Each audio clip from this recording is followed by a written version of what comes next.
Hey, I'm Christina with Tinagirl Travels. Do you have a suitcase like this with a built-in lock like this?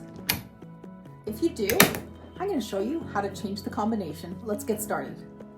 The locks on this Hegent Level 8 suitcase are actually the latches that open and lock the case. As you can see, the locks have the TSA symbol on them, meaning that a TSA agent can open your bag if they need to without breaking your lock.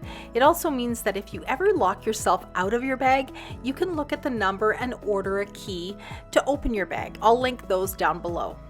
So the locks come preset at 000, and you can leave it that way if you want to. No one will ever know, but it's probably best and safest to choose a number that you can remember easily. We flip open the latch, and underneath in the right corner you'll find a sliding switch. It'll be in the far right position, which is the locking position. Slide the switch to the left, and in the either open or closed position you can choose your new combination. Open the latch and slide the lever to the right to lock in the code. Now my code is set to 111. When I change the combination, I can no longer open the latch.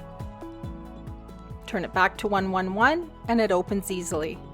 Now let's set the code back to 000. Open the latch, slide the lever to the left, and change your code.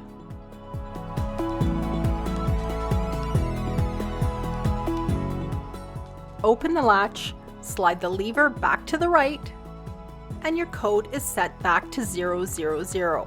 There you have it. It's so easy. If I helped you out today, give this video a thumbs up, subscribe to my channel, and ring that bell. Thanks for watching Tinagirl Travels. If you're looking for a great new suitcase, check out these videos.